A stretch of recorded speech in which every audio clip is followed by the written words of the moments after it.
يا جماعة أنا اللي ده لو جاي السويس قريب ركز معايا في الفيديو ده. احنا عندنا كل حاجة حلوة، بحر حلو وطرق جميلة ودنيا جميلة جدا، بس عندنا مشكلة واحدة بس، إيه الغربان.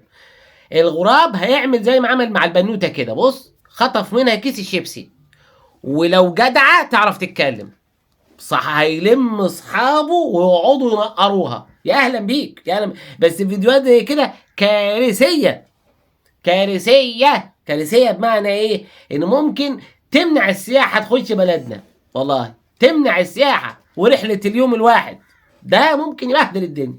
غربان غربان بص، وهي عنادية تقول لك مش هسيبك، هاخد منك الشيبس بتاعي اللي اخدته مني، يعني هاخده، بص مش هسيبك. بص جريت وراه الشاطئ كله، وانت وجاي بقى اعمل حسابك بقى على الموضوع الغربان ده، كيس حاجتك كويس وظبطها، علشان بص اي غراب ربنا يعوض عليك يا بنتي، ربنا يعوض عليك. مش هتيجي السويس عندنا تاني، ولا هي من السويس ولا ايه؟